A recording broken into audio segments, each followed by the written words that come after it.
Matt-Hew. Yo. Hey, yo. Matt, how are you? No, I'm pretty good. How are you? Tolerable. Yeah, Tolerable. Yeah. Um, how was your week and your weekend, my friend? not bad. Yesterday, just a week for the most part. Yesterday was just kind of putzing around. What did we do? I don't know. Didn't do a whole lot, but that's okay.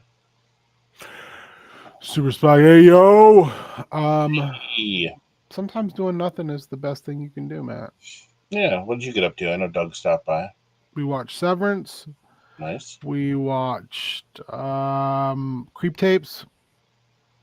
Watched some Minecraft stuff. Just chilled out. We Nice. snack and we laugh. That was it. And then I took a nap yesterday for a very short amount of time, but that was basically it. That was my day. So it was good. It was good. Me think good, movie good. And then Friday we spook trooped a about yeah, I know we're pushing the envelope. Um, we spook trooped about remakes for like 2 hours or so. It was a good time. So other than that, yeah. Anything else big going on in the world of Matt-Hew? No, nothing I can think of. Just the huge. Perfect. Yeah. Excellent. One of my monitors this morning, there's a strip down one of the sides, just black, and I'm not sure how I did it, but I did it. Hey kids, look. Happened on a monitor that I got as well, and then it went away after a while. But definitely something to. Yeah, I've got two very old monitors. Doug is like, you need to get new monitors. I'm like, all right. Yeah. And this economy, Doug. Uh, so a couple things I want to kind of chit chat about this morning. Yes. Number one, I think we maybe mentioned this a couple weeks ago, but I can't remember for sure. Um, how long? Too long. So I put some threads out. I'm trying to figure out how quickly I want to put them in play, or if I just want to lay down these potential options and then have the PCs sort of Mm. move them at their time frame without me doing any pushing at all. Um, so threads for later. How long do you let them sit? Let me. Where where where are you? There you are. So what do we got thread wise setting right now, or that we'll have setting? We've got um Chiss, Grisk, War. We've got um the Pious Day. We've got discovering the um oh gosh, brain, why you do this to me? I hate when I have stuff and It just, yeah. it just control all deletes out of my brain. um I guess I should just be happy um that we have the internet.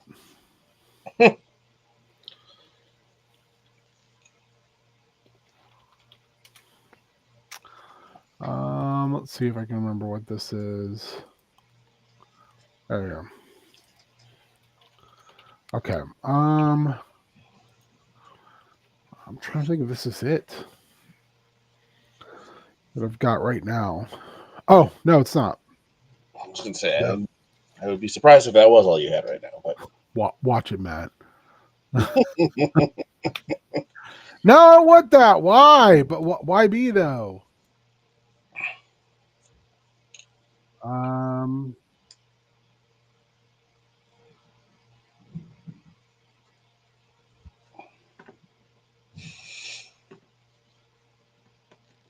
oh, dude, what is dude's name? Um,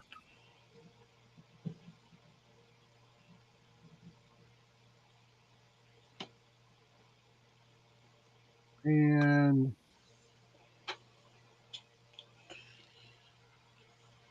all right, I think those are the threads I've got. This one's going to be kind of activated to some degree next session.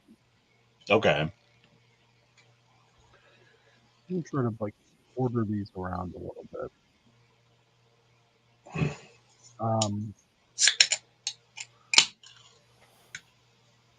Matthew, um, Yes.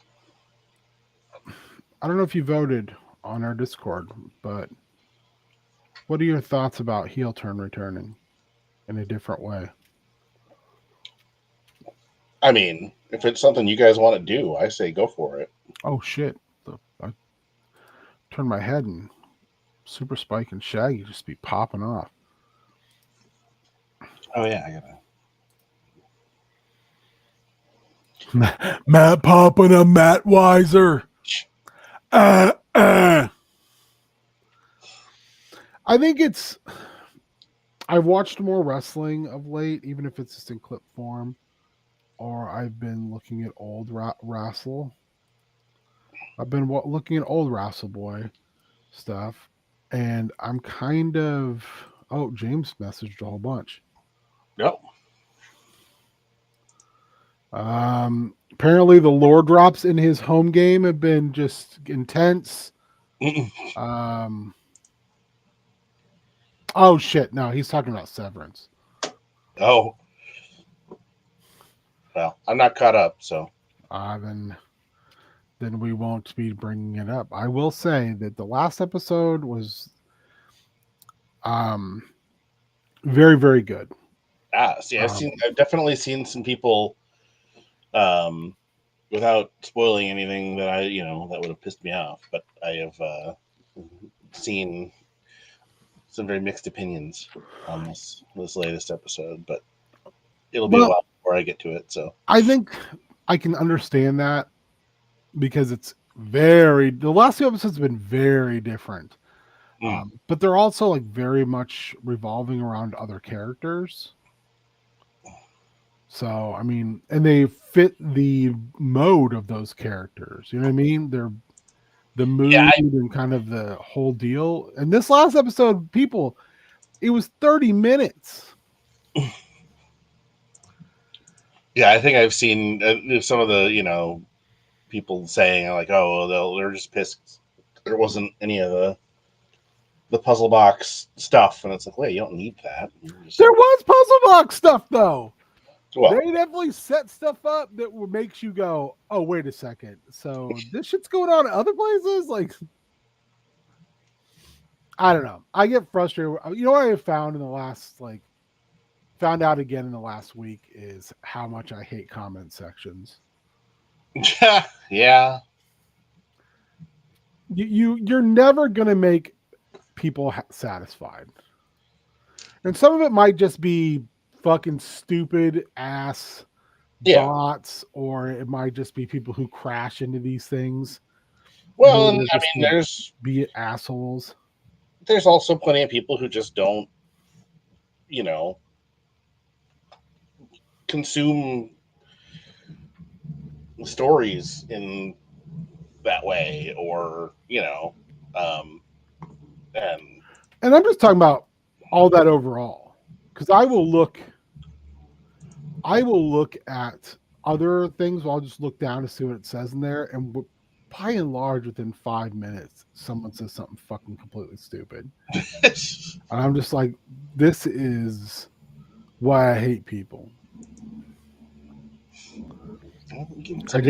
They feel the need to,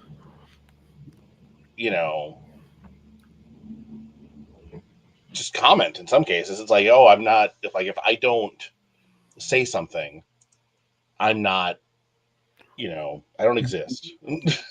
So weird. And I don't know why I hate look at them. Like I'm punishing myself. Yeah, that's not the best. I don't know if I'm hoping that there'll be a shred of humanity I find in there, or if there'll be like um, a moment where I'll look in there and I'll be like, "Oh, goddamn, that's a really good point." But Sometimes it happens, but yeah, it's rare. You're oh, super Spike. oh, Here's the thing with the difference between a comment section and a chat. A chat is an interaction. It's a live, real-time interaction. To me, a chat is you being involved, right? You're a part of the conversation in real time. A comment section is you're leaving your thoughts. And you don't ever know if those are going to be seen by the folks who made the original content or not. Um, they're definitely similar, but I look at them differently, me they personally. absolutely are. And I think a lot of times people just piss me off. Anyway, I don't know how we got off on that. So how long do you wait on these? How long do you let these things sit in boil, toil, and trouble? Is that how that boil, bubble, toil, and trouble? That's what it is.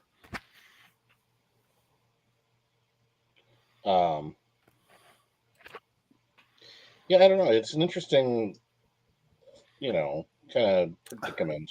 I don't know, Matt, what you have going on, but there's a little breeze going through your hair. Oh yeah, I've got a fan. It is the most amazing Matt Berry-esque thing I've seen in a long time. Yes, I've got a little fan that I set up because it's just handy to have. That's a good, you know what, Spike? That's a good phrase.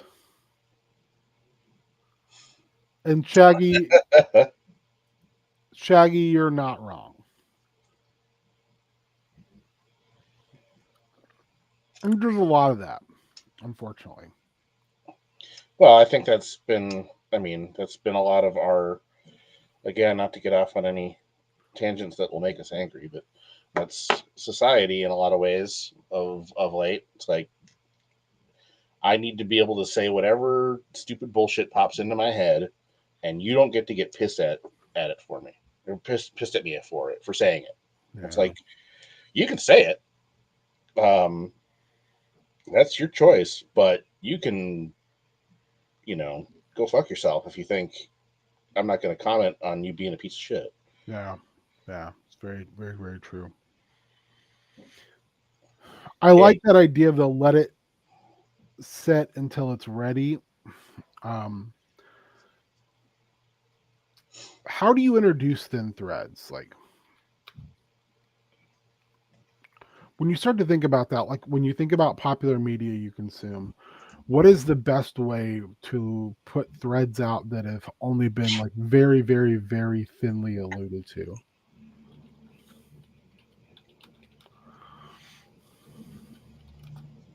Actually, I'm going to call them hooks instead. Yeah. I mean, the Chiss Grisk War is going to start to have impacts that would potentially be felt by the players, right? Well, that's going to happen because I'm going to try to get the players to agree to let the Chiss have an embassy on Shugo Nuhasa. Okay. If that doesn't turn into a bloodbath when they meet the Chiss in the next episode Monday. And the Chiss are by nature, I think of the Chiss in my mind by nature that they're always working towards the Chiss's best interest. So while they may be like, oh, we're allies, Chiss have allies, but it's always in best service to the Chiss. I mean, that's usually how that stuff works. There's no altruism to that. Right. So it's also spying, and I have to kind of get across that, are you okay with this, what equates out to a foreign power being allowed in and then being able to spy directly? Because they're going to spy from without no matter what. They'll just be better at hiding it this time. Yeah, can you? Is it? What is the? Are you? Is there an advantage to, you know, you to have them maybe doing it in a little more visible or controlled way? Yeah. Also, I know I mentioned this Friday. Mastodon splitting with Brett Hind is still kind of blowing my mind. I don't have much context for it, but people seem pretty head up. So yeah, it seems like I think for me, it's like they stayed with him through all of his fucking problems.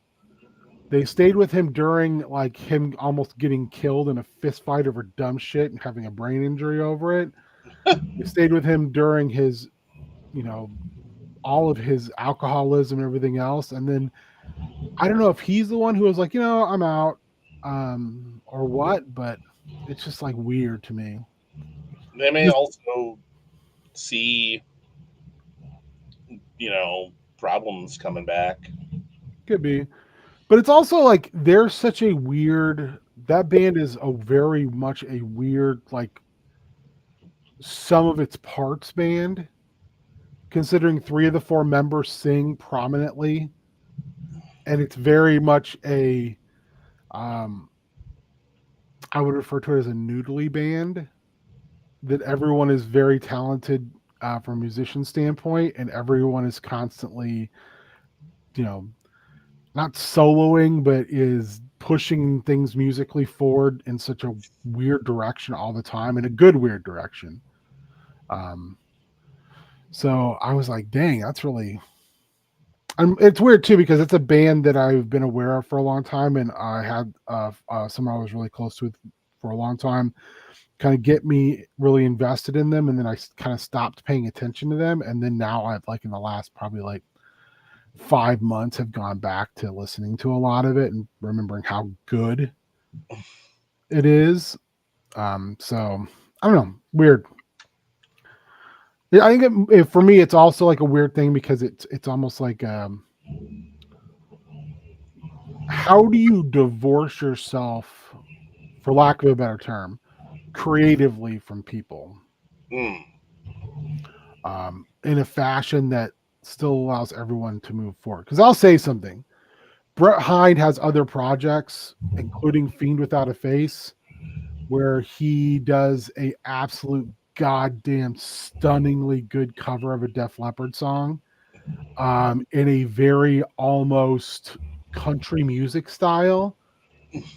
Because one thing they talk about, I watched a documentary about Mastodon. They talked about how when they because two members, so the four members, two of them were in other bands. Like, two were in one band, two were in another when they decided to do stuff together. Okay. Um, and Brett Hines showed up to the first rehearsal so fucked up he couldn't play. Jeez. But they were all like, well, we've seen him play in all these like other bands, but all of them are wildly different. Like, a bluegrass band and all this, a Yeah. funk band. So like they were like, oh, he's fucking awesome, but will he be able to not burn out in front of us? So I mean, I think there's some of that, but I would say if you get a chance, I'm trying to remember what the cover was, what the song was. Let me see if I have it really quick. If I move my boy over here, maybe I can't move it. Oh, there we can. Bringing on the Heartbreak. Okay. Look up Fiend Without a Face, Bringing on the Heartbreak. I guarantee you will not be disappointed. It is very different, but really good. Like, I'll be honest. I like old Def Leppard, There's some good stuff there. Yeah. pre-Pyromania, or Pyromania. No, what's the one they were big on that blew them up? And I was it Pyromania? think it was. Yeah, I like the album before that has like Saturday Night and that shit on it. I'm not big on the one that's got like Pour Some Sugar on Me. I'm like, ugh. Yeah. I really have a weird thing about bands when it feels overproduced and it's there for like, there for like we have finally sold out. I'm looking at you, Metallica Black Album. When you went from like 6-minute songs about stuff I give a shit about to like, you know, whatever fucking load is. Um, so I mean, when I think about like going all the way back to like even heel term, how so let's say I decide I'm doing this. Yes. I already plan on changing the name anyway. Um, but at the same time, it's kind of like, how do you divorce yourself creatively, either from ideas or people, and still keep what made those things fun? Hmm. You know what I mean? Because part of doing it, I think part of doing things is that like I don't want to do it if it's not going to be fun. Right. Yeah. You shouldn't. Yeah, I just don't have a huge amount of interest in that. So I've been thinking a lot about that lately. And I think, some of it also relates back to like ideas and things you have plans is like, how do I divorce myself from certain preconceived notions um, in a way where when things come naturally, I can just cast off the structure and scaffolding I put in place and let it become its own thing. So I know I'm asking like existential creative questions right now. I don't expect Matt to be like, here's my dissertation. That's exactly how you do this. Yeah. But I think it's the same thing to think about. Like, how does that work? And Yeah. I then mean, it's an interesting, uh, you know, proposition. Um, the uh, Mastodon thing just put it really in perspective in some ways for me, where I was like, oh shit, you know what? Maybe I need to think about this a little bit more. Yeah. I didn't mean to grind things to an absolute halt. um yeah, anyway, this is kind of what I got. And I feel like this is gonna be like both immediate and long term because the second part I don't think is something I want to build towards. Um but yeah, I don't know. But if anyone has an idea on how best it is to set those hooks, should it be just like statements? Should it be phenomenon that appears? Should it just be like encouraging them to explore and run into these things in a more naturalistic sense? I don't know. I've been trying to think about it and trying to figure out how best to do that because it feels like they want to do more of an exploratory game. okay. So I Well, want to then, give yeah, I them. think you could start to, bring in, you know, elements that could of some of those things. Like, oh, if there's a war or something going on, you've got people who are fleeing from it, and they show up and I uh, like that idea. and say, oh, can we, stay here, get away from this, these horrible things are happening over here. And the players can then decide, it's like, okay, do we want to involve ourselves um, in this? I like that. Um, or you could have, knock on type stuff where it's like, okay, is this, group or whatever doing a thing that is then, what are the impacts of that? Like, are pirates or something who would normally stay in one area, or people, now like, okay, we have to get out of here. This isn't profitable or safe or whatever anymore. So now they come over here, and your group is like, oh shit, what's all these, pirates or smugglers or whatever you want it to be that are showing up here all of a sudden, causing these problems. And then if they capture them or whatever, it's like, yeah, we got out of there because of this shit. Mhm. Interesting. Interesting. I like that a lot. All right. Um. Yeah, it's I think thinking about like what the impacts of these things are going to be on the surrounding populace, and then extrapolating that out, like, okay, how would that get people into the player's sphere so that they can then choose or not to involve themselves? Yeah, it's almost like setting a mega dungeon, but in space, because it's Yeah, like one of the things, like setting up an ecosystem, and how when you move in if you're talking about a mega dungeon where all these different tribes and bot in like life forms live, and there's got to be balance and cohesion for our ecosystem to work.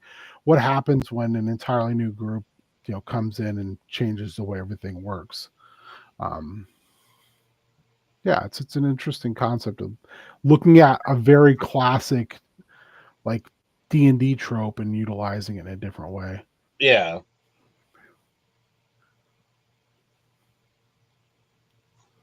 Tell their story. I like that. That's a good one, Shaggy. That's a really good one. Oh shit, we are not alone. We Hey, ain't alone. Word up, Colin.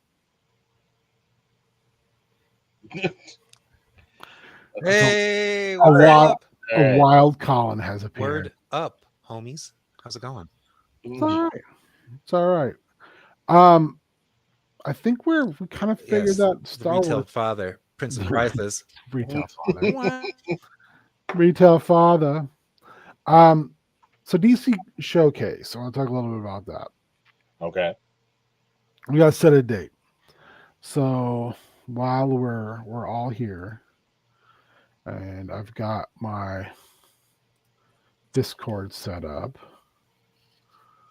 I want to. Oh, hey Shaggy, I like the building you showed in the Discord. That's pretty flipping cool for wrestlings. All right.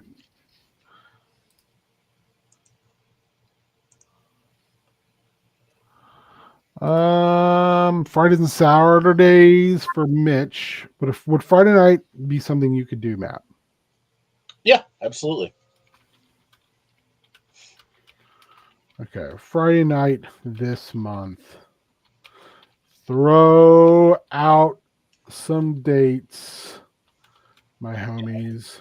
I guess I'll let the rest of y'all throw out dates first, and we'll see which one works because they usually don't have much going on. I should be able to make that happen. So, Um, a Friday in March for the first episode. All right, perfect. Taj Mahal of Target. I like that. I like that a lot. The Titan of Target. Tone wise, were you The Titan of happy? Target. Were you happy with tone, or do I need to venture this mother up? oh, I think the tone is good, but I mean, if you want to get it more, you know, ridiculous or whatever, feel free. So you're running. Yeah, I think I'm more just. I don't Mhm. know if a consistent tone is what everybody wants, or if they want a shifting tone, since comics are always kind of a Yeah. sliding scale of tone. I'm always just interested in hearing what people are, I what feel like is that works. like a shifting tone, or Yeah, I think you can, you know, Um, tweak it depending on yeah, yeah, the definitely. Yeah, story you're shift. trying to tell that particular. okay.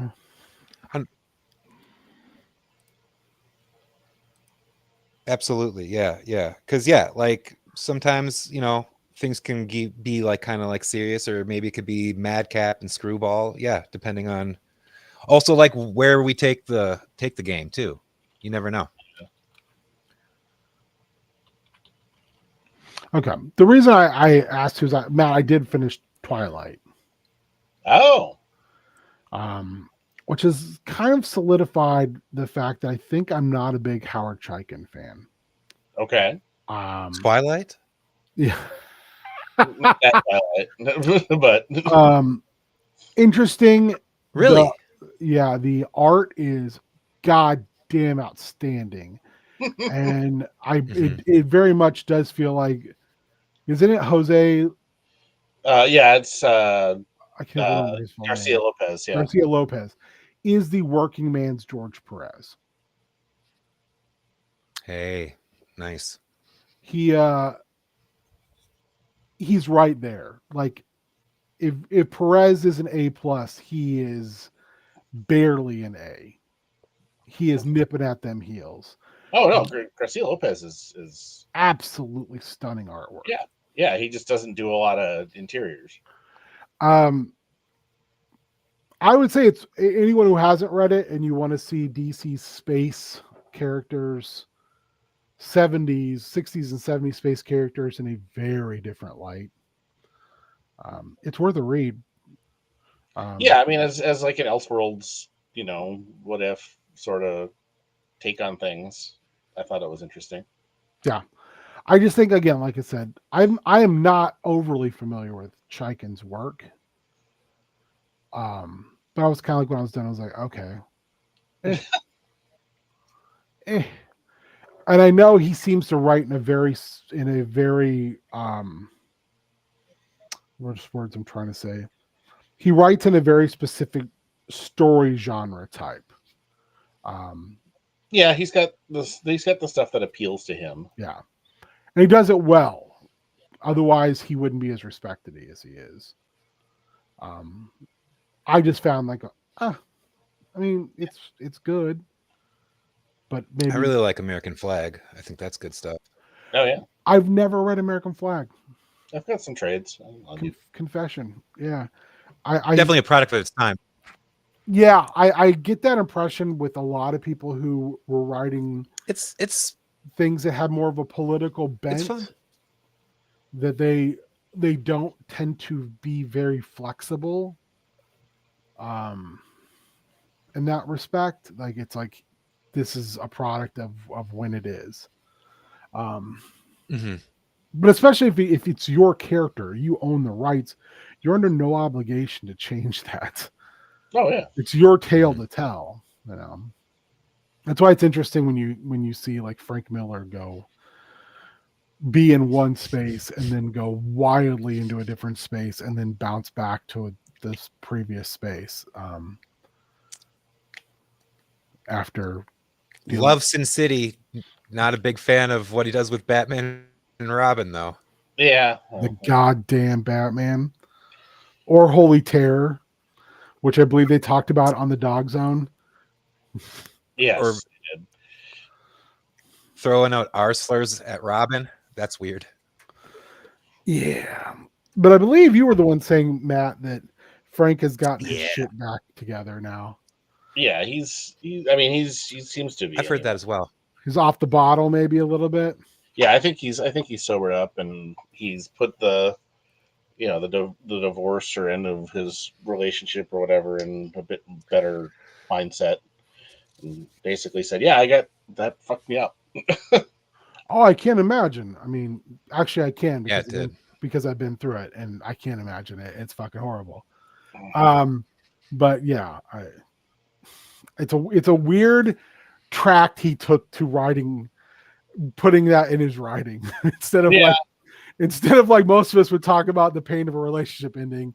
He was dropping R words and going full steam after people of different ethnicities and becoming 9/11 truther and all that good stuff. Well, I mean, yeah, he's a New Yorker and he was in a weird spot, and yeah, I mean, I can see the path that led him there, but it sucks that he went down it. Mm-hmm. Yeah, definitely. Oh yeah, yes. So I would be intrigued to know from y'all who both play in this game, what are some tones or even genres that appeal to you in a superhero game? You can even just give me a book, like a character. Well, that is something I appreciated, or I don't know if you read the most recent Exiles series at all. I did not. I Oh. love the Exiles though. Well, and that one had Javier Rodriguez art. So anyway, but there they definitely did a bit of that, like genre hopping sort of thing, or even in the team makeup, because one of the members of the team was like the ex-baby's Wolverine. So he kind of functioned on like cartoon logic, but which is I think something that was done really well in that Justice League book. I can't remember what it's called, with that had Captain Carrot as one of the main characters. I absolutely fucking loved that book. I thought that was great. Yeah, it was, so it's like, oh, we can go to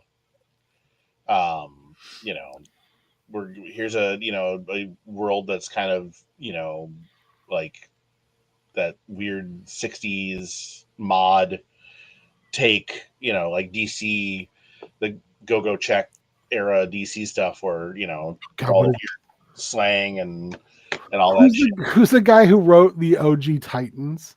Bob Haney? Yeah, Bob Haney-esque shit. Yeah, and that's basically what Daddy-O.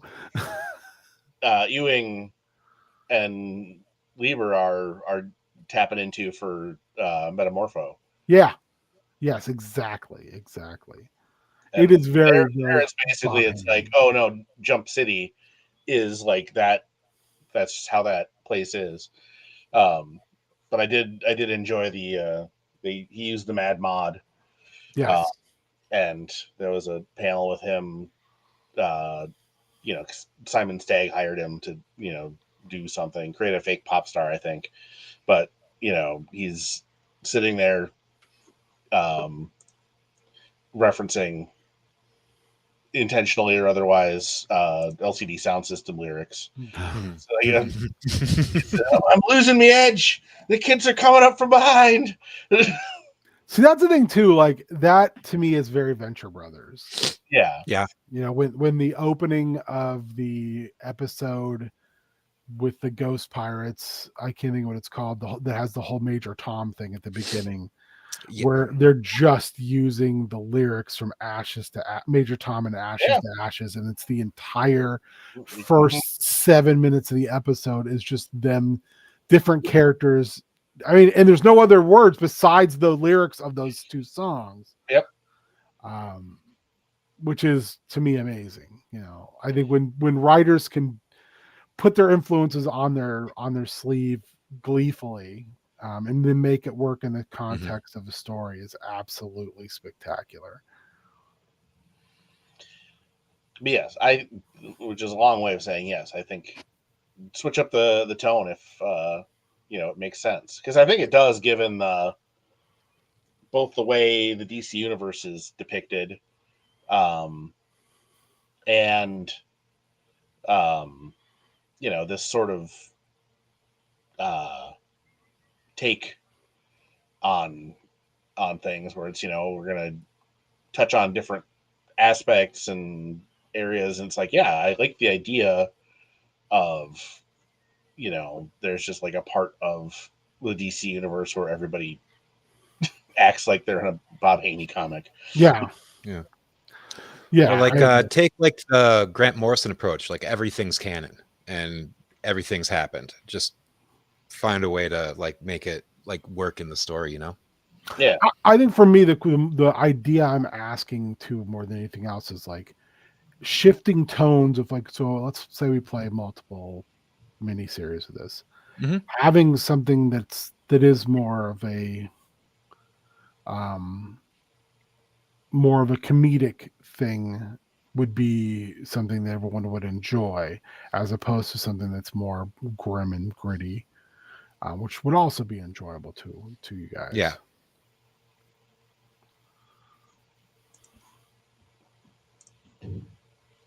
Yeah, I think that would be, and then same with the stuff with, it's like, again, going back to Morrison, where it's like, oh, I'm going to do Doom Force, just, completely taking the piss out of the 90s, whatever. But there's also interesting stuff there. I was, going going back to Steve Lieber, he was like, "Oh yeah, I just remembered I was going through some old stuff and I found a page of artwork or whatever from the thing, and I remember that I co-created and when I was on Hawkman, I co-created a villain called was it Bloodbath or no, it was even stupider than that, but who had a skull on his dick."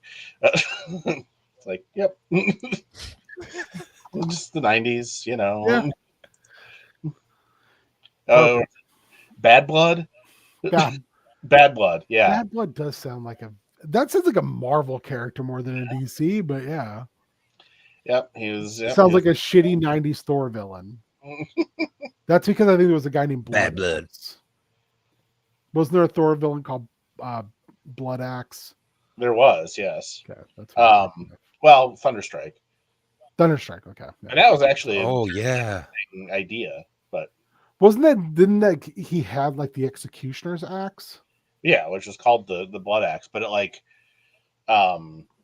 transformed them physically. So part of the mystery was like who is Blood Axe, and it's like this huge fucking dude with a skull head or mask or whatever. But it turned out it was like Thunderstrike's girlfriend or some woman who he had dated or something. Because wasn't it like the axe was like a sentient weapon?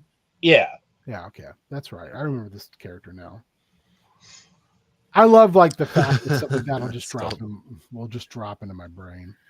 But yeah, I mean, you do that you do a 90s pastiche, you do a 60s, pastiche with the overwrought narration and the Kirby thing, where again, going back to Ewing and Javier Rodriguez, it's like, yep, here's we're gonna have this character on this Defenders team. It's Galactus's mom, and she talks like a Kirby character, and everybody else talks normal. I loved that character. I absolutely adore that character.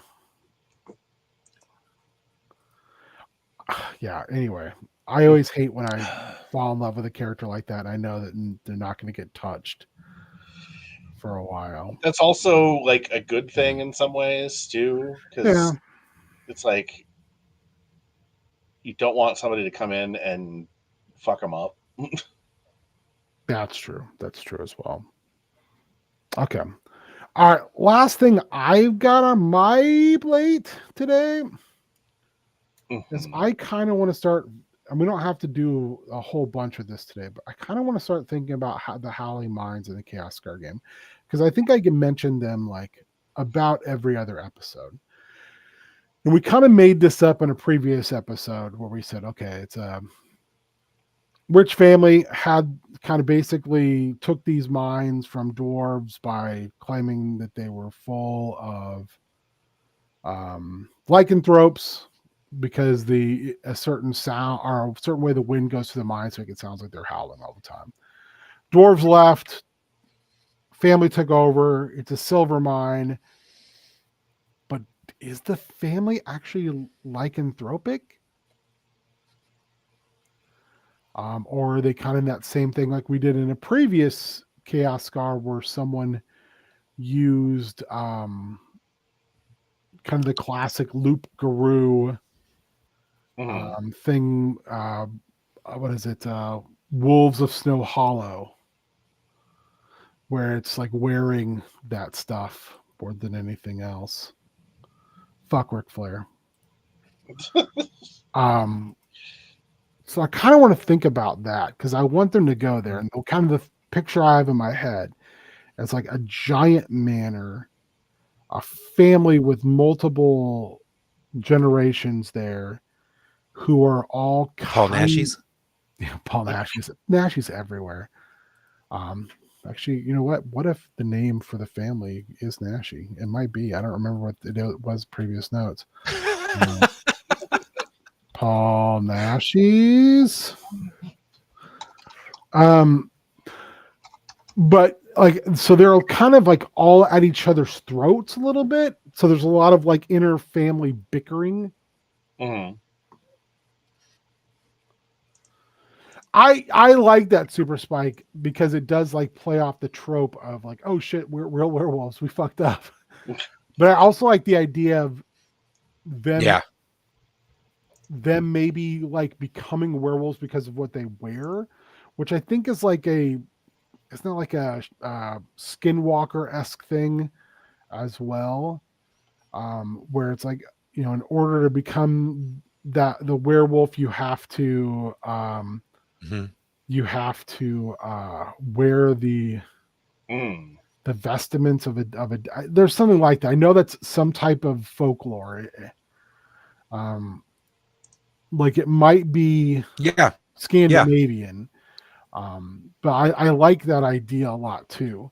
And if these people figured it out, and then what they realize is, oh, once you wear it once, you are compelled to wear it. Like it's not something you can just stop doing. So there's all these small little villages around the mountainside, around the mines where people work there. Yeah, I think is it. Oh no, Colin, don't go! You were in the middle of saying something. Fajer, retail Fajer, come back. Yeah. Oh, you back? Okay, you were saying. Sorry. Yeah, no, my internet's spotty. Sorry, everybody. But I think like, isn't that kind of like a Viking thing where like berserkers before like going into battle they'd like put like wolf skins on and then like mentally psych themselves up as like I'm this beast and stuff like that. So if we like kind of brought that into the story, but like weaved it in that they actually do that, like you were kind of saying, I think that'd be really cool, like a very cool element.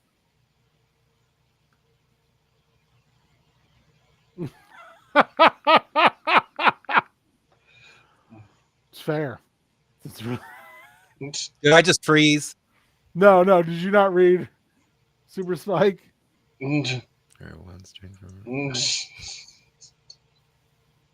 Fair. I like this idea. I would also say, like, so I'm thinking.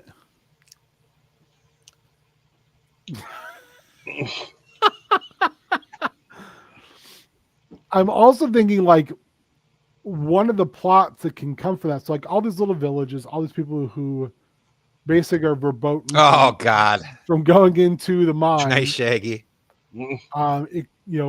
Because the werewolves are hiding in this silver mine, where it's like it kind of doesn't make a whole lot of sense. But at the same time, this family doing this. But I'm almost thinking like the hook might be some dwarves come to the PCs and they're like, "Hey, we're gonna take our shit back."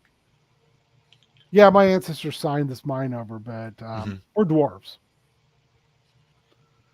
We want our shit back. Although I'm trying to make that a way where it's not as problematic with the fact that they come back and like fuck an agreement we made. I'm thinking more like maybe it's like written in the contract that if the family was not utilizing the mine for so long. I also want to think of dwarves as like when they make an agreement on paper that it's extremely well written. Ooh, Spike. Yeah, that's a thing too. I've been thinking about too. This is why I think having it be where they're not actual werewolves, rather where they're like they wear the skin of wolves to do that, is because then the silver doesn't bother them. Yeah. So I like the idea of dwarves being because I know I think it was 4th edition, maybe in 5th edition, where like the whole thing with the Drugar is they were a dwarven clan that dug too deep, got lost, and then had to make a deal with the devil. But the way that their clan leader wrote the deal was it basically made sure they weren't that the potential of that deal did not put them under the thumb,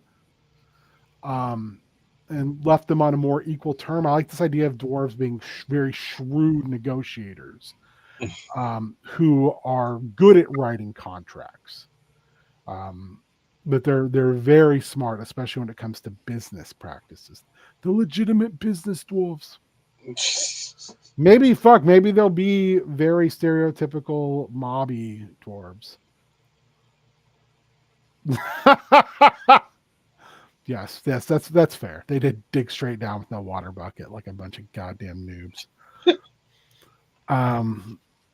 But I like that idea of like. I also kind of like the idea of dwarves as mobsters, like trying to sort of legally and yet be like, we've come back to claim what is our birthright. Here's a contract your family signed years ago. So we can either do this in a fair and legal practice, or we can do it otherwise. I kind of like this idea a little bit of that. I do kind of like the idea of mob dwarfs as well. So I don't know. Does that have legs? Short, tiny, stubby legs? I think. I mean, the mob thing is easy to fall into tropes. I think it's a good thing to pull on, but maybe not go full mob. I don't know, but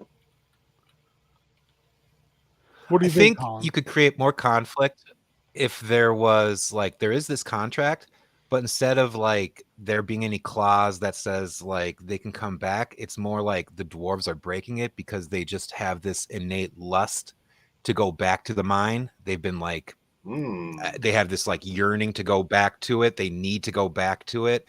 It's like just like, you know, we've been away too long. This is our birthright. Yeah, we made this contract, but you know what? We're coming back for it. What about if the contract is no longer valid because all parties who signed it are now dead?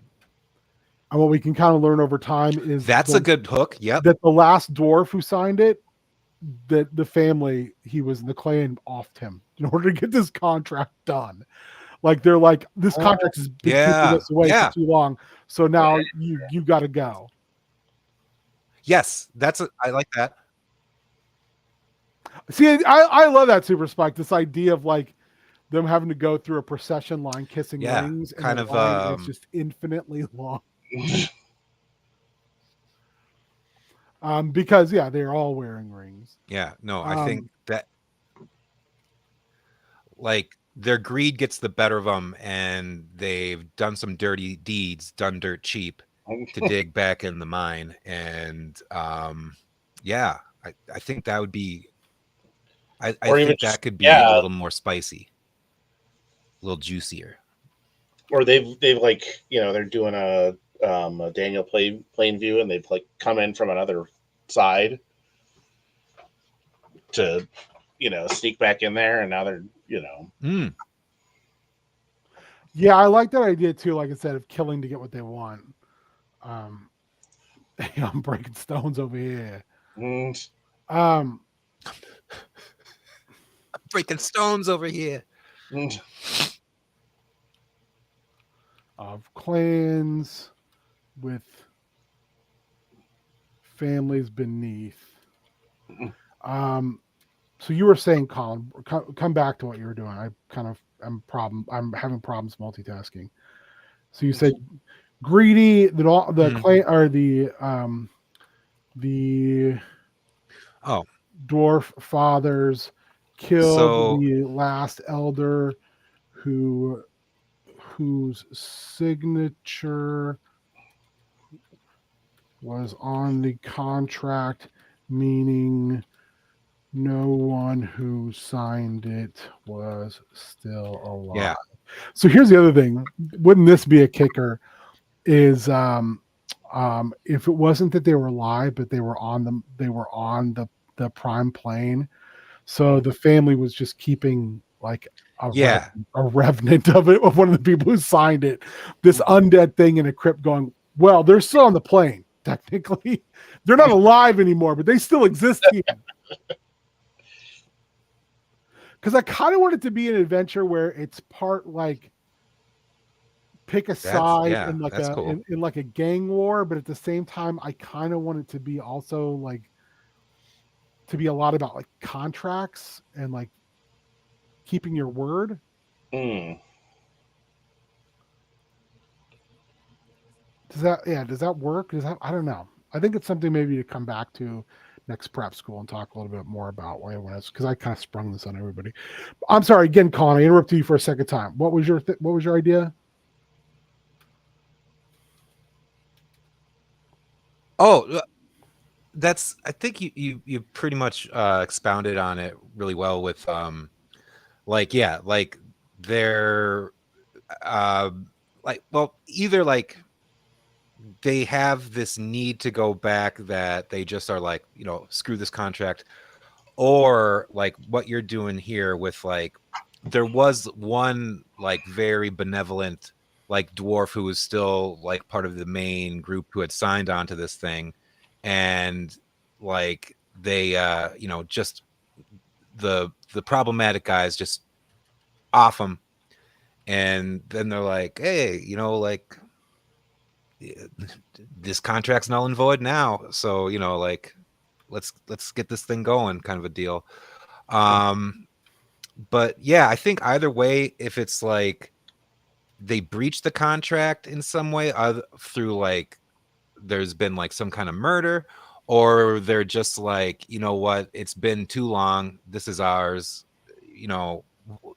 we're dwarves, this is our jam, this is our lane, who are you guys, a bunch of lycanthropes, or a bunch of whatever. I would say they don't even like know. we're coming back for this is ours, like who cares. Yeah, exactly. Yeah, so just like kind of like almost like in a really shitty like American government like crafting a land deal with indigenous people and then being like, yeah, sure, we made this deal, but you know what, we need this, it's ours, we're coming back for it. I like it, because that would give like such like even so much more of an insidious like like fuck you people kind of a attitude towards it. But I think either way you go with that would be very, very, very drama heavy. almost like what is the Kurosawa My flick bearded dearly departed scene. where the guy comes into town and it's like it's pitting the Yo Jim. I kind of want to go Jimbo vibe a little bit. Yeah, that works.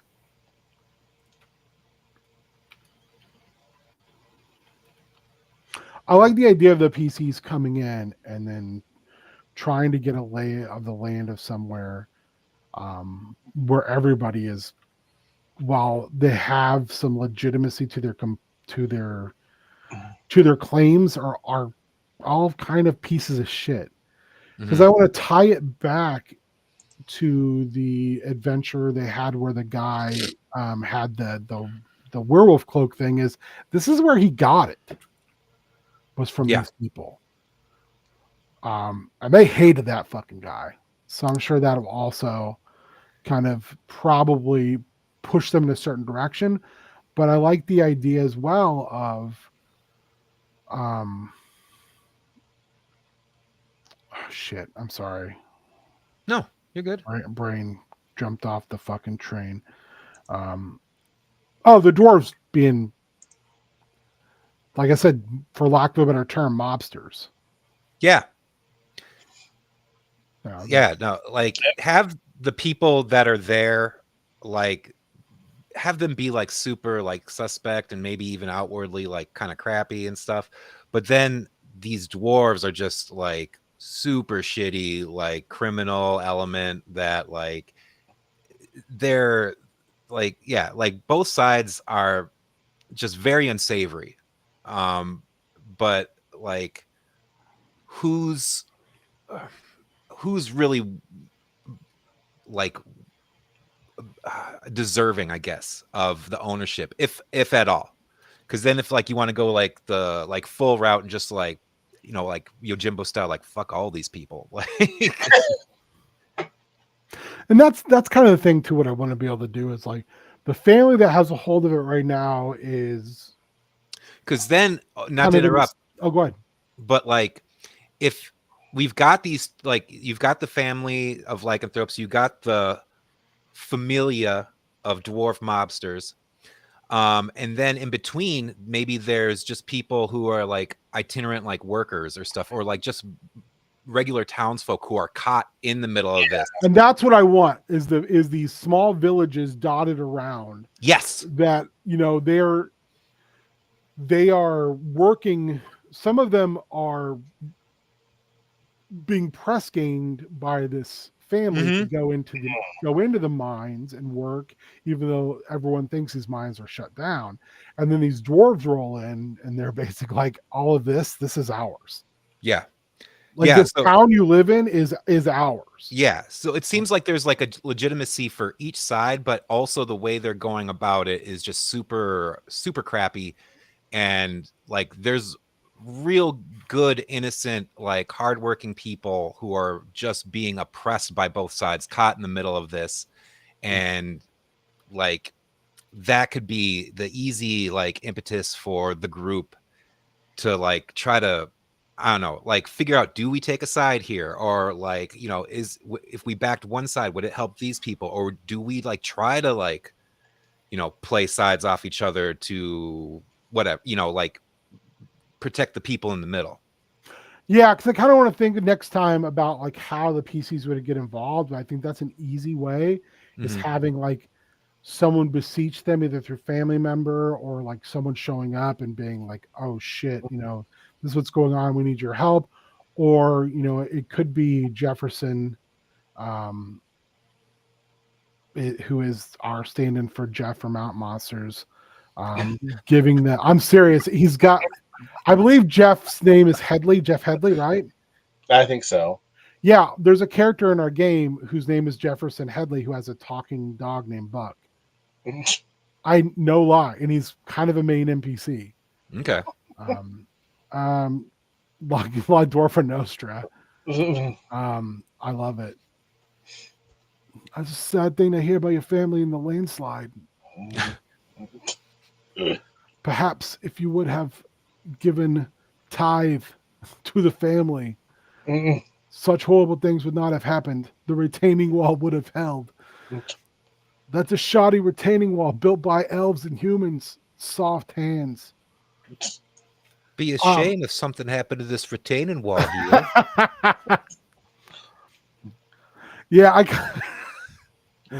kind of want to have it to where like that could be one thing, or Jefferson could be like, you know, I heard tale told that there's a thing up in the mountains there, and it'd be a good thing if maybe we came, it was, you know, y'all went down and looked at it. Ain't that right, Buck? Ruh-roh, Ravery. Yes, by the way, Buck the dog sounds like Scooby-Doo. I love it. Nice. Chaos Scar, where dumb shit happens every month. So yeah, maybe if we can come back to this next week and kind of flesh it out even a little bit more, because this is kind of the next big thing. I want to take a short bit of time away from all the Fae stuff, because the Fae stuff's been really fun, and I don't want to grind it out. And I kind of want to do something with the Howling Mines, and then maybe go back to dealing with like the portal stuff, and the fact that there's still that halfling family that the PCs killed a couple members of, who are basically insane murderers, halflings. And another halfling priestess of Torog, who they ruined her whole sacrifice thing, who are now working together to find ways to kill the PCs. I can kind of bring that back then. But yeah, it's kind of where I'm thinking things are at. I'm always open for suggestions with Chaos Scar, because I also want to do a Night of the Living Dead game with them where they find a like a library pre-Scar library, and they go to like go into it, and it's getting close to nighttime. And once they get in, it basically activates all the dead in the area, wake up, and they have to hold the building for a night. Interesting. Which I think would be a good fun, like just straight up dice rolling. Yeah. thing. Yes, I think that should be. Do we have a name for these dwarves? Do we have a last name? With your Night of the Living Dead thing, by the way, Mhm. maybe it's activated by like a family or some kids or something. So you give some characters that the PCs have to like protect or deal with.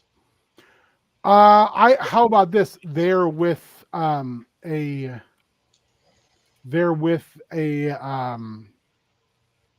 group of like archaeologists.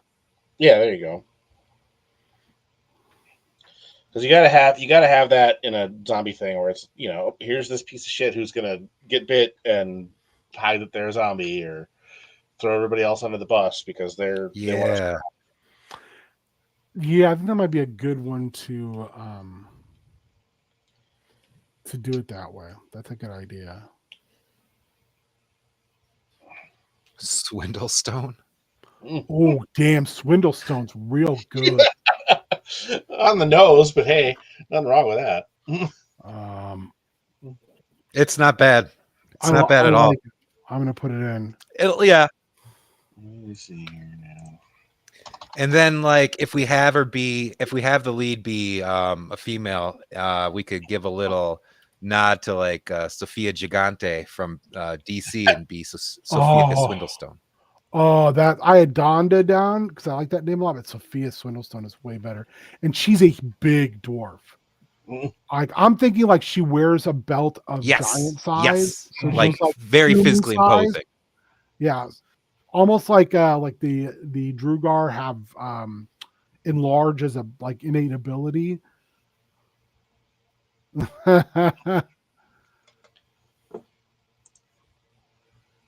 Mm-hmm. Swindlestone's real good. That's great. That's fucking good. Mm-hmm. All yeah, right. yeah. Well, the more I think about it, the more I like it. Here's what we're doing next week. Next practical. We're just doing this. We are going to beat for beat out. I would like to make this a 3-episode. Yeah. Ooh. So of like the way I'm thinking about it is part 1, get town, get into town, meet the players. Part 2 would be that's the problem. Part 3 is profit. I already know that. You know what I mean? Though I kind of want to divide this up into like a 3-part thing.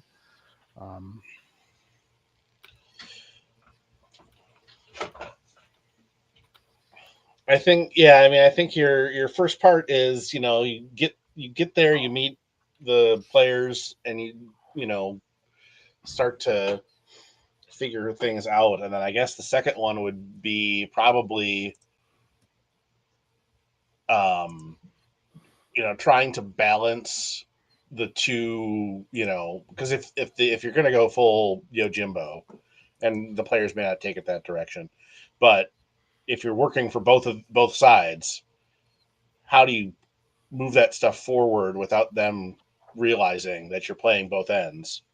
Also a matter of figuring out like why would the beyond if we choose to do it not with like having a personal stake in going, Sure. What are they looking for? I almost like subtracting the personal stake and building the personal stake when they get there. Yeah. Like meeting some of these people and being like, oh, these are reasonably good people. Well, yeah, I mean Yojimbo, he wound up there because he was at a crossroads, threw a stick in the air and with the direction it pointed. So it could be something as simple as they had to stop here. See, I want them to go there for a reason. Maybe they find out that Wolfskin came from there. From the guy they offed. Yeah, that could work. Oh, fuck off.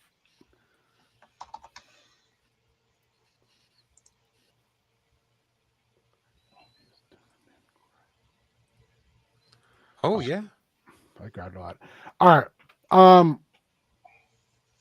I'm excited about this now.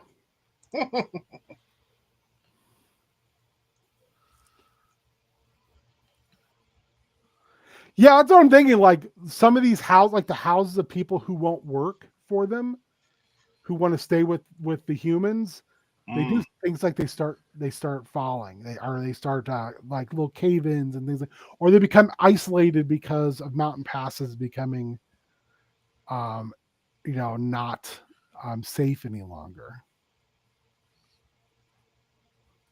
Yes, this is like bringing that all the way back to the Howling Mines, and that there'd be werewolves here, or at least folks who have the ability to transform. I can't remember what that's called. I know there's a name for it in D&D now, but I don't remember what it is. Also, I really badly want to put a Zorn in this adventure. What is a Zorn? A Zorn is a earth elemental in D&D that, like, its mouth is in the top of its head. It's got 3 legs and like 3 little arms. It looks like an egg. The reason why is there used to be and they eat rocks, which I love. Sure. They're from the elemental plane of Earth. There was an old comic strip in one of the old D&D magazines, and I think I have like a collection of some of it somewhere, where it was all about like the bad guys and living in a shitty underground or like underdark city. And one of the main bad guys was a Zorn, and he smoked a cigarette through like a cigarette holder at the top of his head. And I just always loved that like image. I think he had a monocle too. And I was always just like, oh, God damn it, I love that. I just like the Zorn looks so fucking weird. Yeah, that's a weird looking thing. I almost look at it as like, what if the Zorn is the like oh God damn it, what's the right hand called of the mob, of the head of the mob? That's my what was Robert Duvall in The Godfather, where he's not the consigliere? Consigliere. Yeah. Yes, I like the idea of this Zorn being the consigliere, because it also makes me think like, man, fuck you, you piece of shit. Sorry, it makes me really mad when Dropbox is just like, well, I'm gonna do it my own way, huh?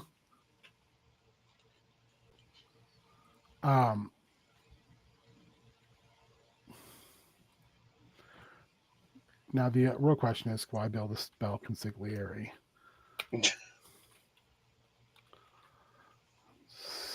CONSIGLIER. IER.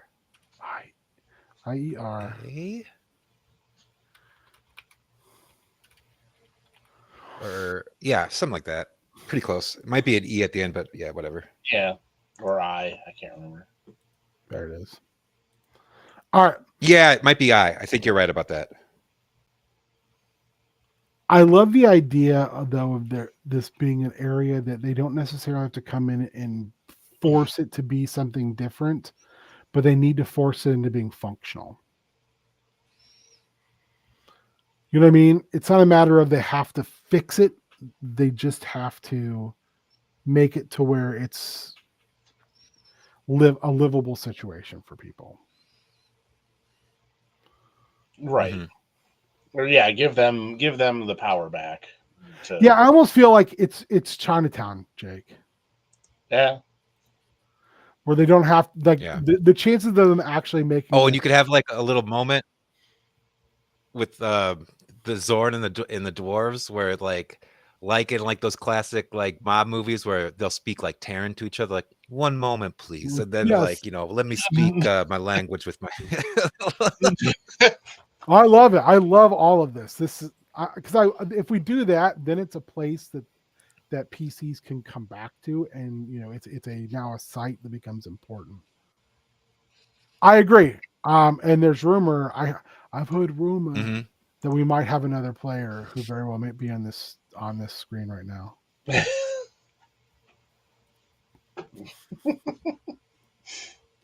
Right. It was me, Austin. Yeah, no, I'd love to jump into this. Oh no, let's not go with that reference. No. Well, I think that's the reference I'll have to use in court.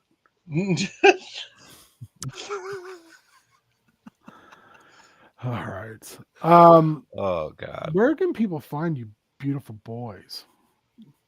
Oh, beautiful boy. I mean, You I'm can here find me. most Oh, you Sundays. go. Yeah. Yeah, I'm here most Sundays. Dave Wonder for Chop and Chop every other Tuesdays. Not this coming Tuesday, but the one after. And then, yeah, you can find me on Blue Sky. I'm Hypno Hustler at bluesky.social. Really But, quick, Yep, Matt. yep, yep. What are you working on? I got a bunch of different stuff, kind of percolating. I Anything got you're willing to show off? I got to find a Yeah. head and do some work on this Stock Samson Ooh, yay! because the old Hasbro or it's Hasbro. The old Hasbro one doesn't work super great. Then I got Ooh, a a maker? maker head, so I got to finish. Love that. Love that. Yeah, so that's kind of where. And then I got a bunch of other stuff in various stages floating around. So Beautiful. that's where I'm at right now. Colin. Yeah. Other way, Colin. Yeah. You can find me on the socials. Creepin' Colin on Blue Sky. That's where that's the best place. I'm trying to be on there more because it's a nicer place for everything. My gaming handle on Xbox and like Steam and all that is Creepin' Colin. You can find me doing things there and all that. Show wise, we got Ming on Mang this Thursday. We got Spoop Troop happening Thursdays, sometimes Fridays if we're going to be doing a watch along. You can find me doing Star Wars tomorrow, and I should be hopping into some Chaos Scar and prep school when I don't have my kids now, because like I've got my Sundays free, so I'm going to be trying to make more of an appearance on here. Cool. This is why I use Spike. I just put them on paint bottle tops. Yeah, I've done it with like you put them on the end of a Sharpie. Yeah. You Might know, have to use a little tack. yeah. Green, If you wanted to do something a little more, permanent, not permanent necessarily, but yeah, if you've got like poster tack, you could create a base out of that, stick a dowel or a pen or any kind of a stick into it, and then put another bit on the other end to sit it on. So those are some options. I've also in the past used just like if I've got bodies that I know I'm not going to use for anything, I'll just pop the head on there and paint that up. Especially if you know that body's going to be black. Yeah, I've always got, it's like, oh, here's a torso of a figure that I know I'm just not going to use for anything, or that I had to like tear the shit out of to get the piece I wanted off of. So that's usually how I approach it. That's a good method, I think. I guess the other thing you could do if you really wanted to, spend some money, you could get one of the NECA head display stand sets and use that. But sometimes you can find really good 3D print stuff for that too. Oh yeah, I have some stuff for miniatures that I use. Like, God, 7-8 years ago, someone bought me actual like handle things for miniatures that are like all adjustable, but they don't work well for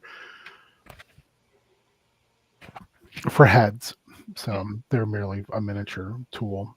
But there's stuff out there, I know that. So, I love talking about our mutually shared hobbies. All right. You can find me here tomorrow for Star Wars. You can find me here Thursday for Mang. Sorry, I just had a complete brain fart. That's about it. Like I said, I'm thinking heel turn's going to happen. It's just going to be spelled differently. I don't know if James is going to be involved. I hope he will. Mm-hmm. But also, I know that he's super busy, and I think he's not sure how much if his love of wrestling has returned enough to do that. So, which is understandable. Mm-hmm. I just kind of want to talk about old wrestling, and I kind of want to just like do like 15 minutes on current stuff. Yeah. Since I just generally watch stuff through clips. But I love watching old wrestling. So I'd just like to talk about William Regal if we could. you talk about he's a man. He's a man's man. Like He's a man's as man. often as you want. I don't care. All right. I'm gonna go play some Minecraft. I hope you beautiful people out there have a good Sunday. Do something fun with your time. Be good to one another, and we'll see you. We'll see you tomorrow night. All right. Thomas, children of the atom.